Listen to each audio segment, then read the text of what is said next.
Since the day that Nidus launched, he has been an amazing frame. Now, he is better. Still strongly dislike the imagery. You have the amazing image of normal Nidus here, just looking absolutely amazing. Then the Prime version, it's kind of a big bag of meh.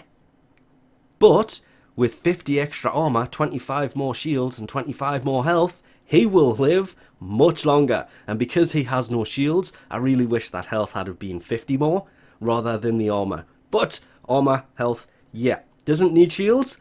Nidus Prime is going to be a really good frame. If we take a look at the actual components, I mean, it does need 2 niatan extract with 3 neurodes to build the systems, the neuroptics. Weirdly not needing the neurodes. The neurodes are on the systems. On the neuroptics, it's 2 argon crystals. Preemptive this time. Usually I do this and I don't have them because I do this before I know what I'm doing. Well, I've mentioned it before. If you know something is coming, you can have the argon crystals in advance. Finally, I did that.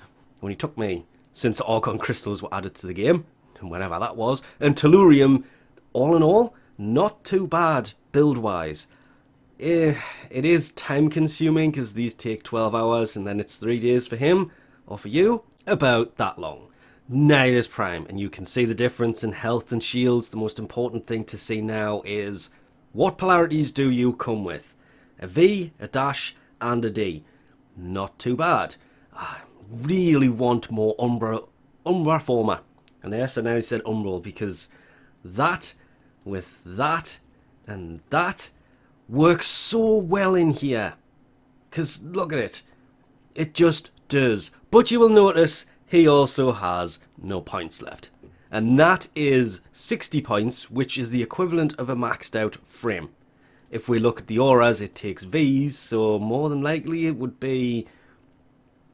I want to say Rifle Lamp because I'm leveling that, but let's be honest, Steel Charge will give you the most points for leveling, meaning the most you can have is 78. Once maxed, this just comes down to the fact that I am past Mastery rank 30, so basically an unranked frame to me will have the same amount of points as being maxed.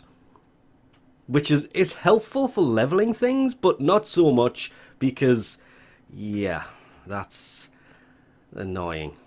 More than anything else, can increase the duration easily enough, but I'm not putting Umbra Former on, but if I was, Nidus is who would take the Umbral Former. When building Nidus, there's certain things you are going to want. Rage, health, you can increase the armor, you may as well, and well, power strength is better than anything else. Power strength, which is basically that mod, and that one up there, range, and flow. Duration is probably the best. The reason for that, rather than going for efficiency, is Rage will save you from ever running out of power. He has no shields. Every bit of damage done to Nidus is going to be to the health. So every bit of damage is going to be converted to energy. And I cannot remember when it was I mentioned it, but that meter in the bottom right is actually his mutation meter. You get it by hitting enemies with his spikes. Virulence, his first ability. And that deals quite a lot of damage. And you get one little bar in there. For every enemy you hit, 5 of them gives you 1. This goes all the way up to like 99.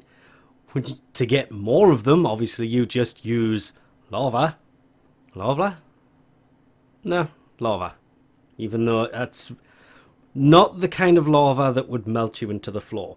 That being said, I don't think there's a frame in Warframe that actually deals with lava itself, is there?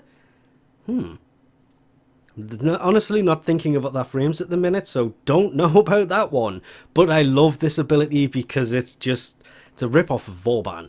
But it sucks all the enemies into it, and then you just use your first ability, virulence them, and that number in the bottom right for his mutation meter goes through the roof. Or you can shoot them while they're in there. However you take them out in there doesn't really matter.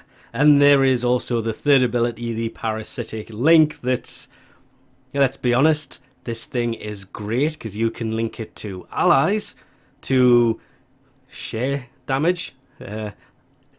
It's actually referred to as ability strength increased. So you can increase their ability strength by linking to yourself.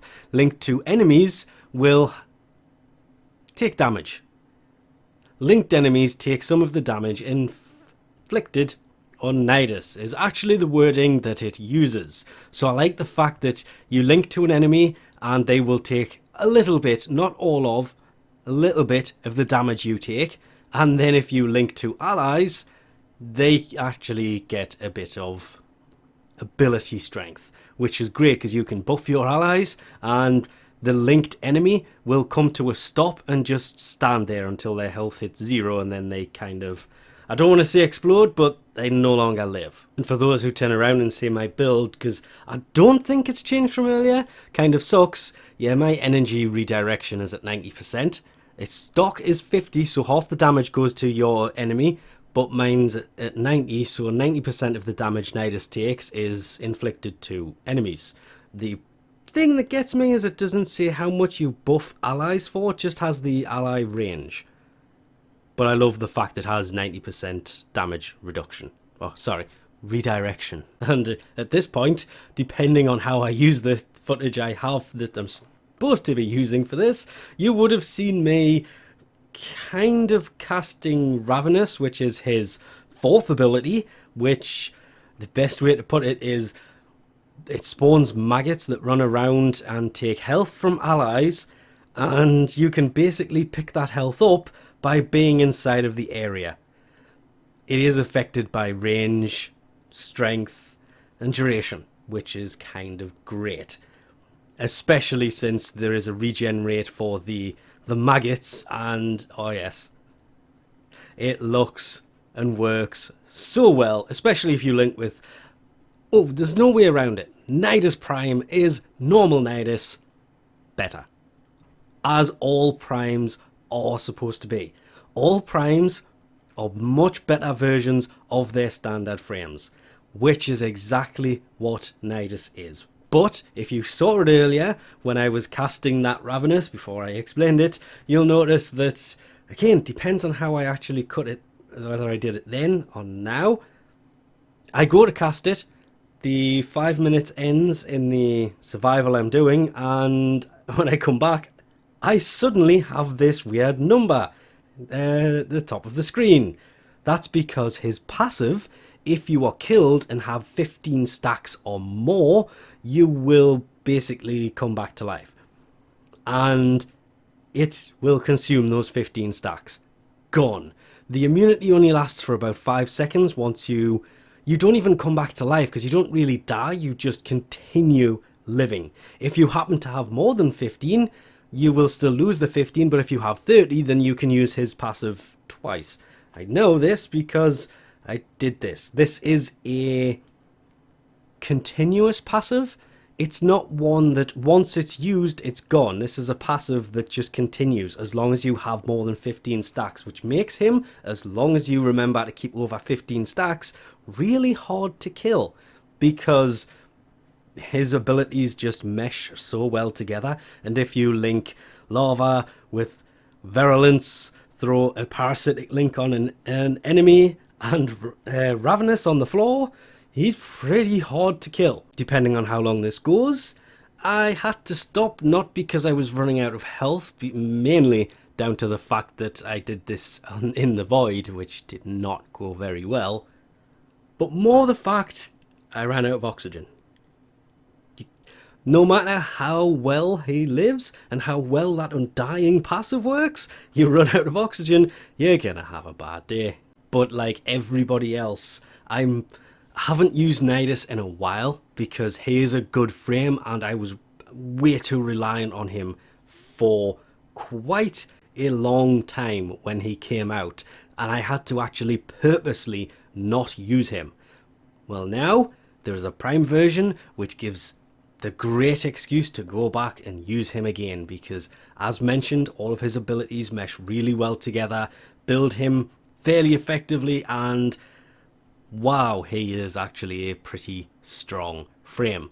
That first ability, yes, okay, it does do a lot of damage. If you can get that built for the 300 power strength I've seen people talking about, which made me laugh because building it solely for strength means that every other ability doesn't work as well. You will be able to get your 15 stacks fairly quickly, and the fact that he also mutates at 10 stacks, I like the fact that he kind of partly mutates until he gets to 10. From 10 onwards, he is fully mutated Nidus, which, well, is a prime. Not only does he look absolutely amazing, but the prime version of him also looks really good. There's no real downside to this other than the fact that you have to crack relics, which means farming for him. Normal Nidus may be easier to get. Nidus Prime, well worth the wait and well worth the farm. Really enjoying him way too much right now. But with that, I think we will leave this off here for now. Thanks for watching, and I'll catch you next time.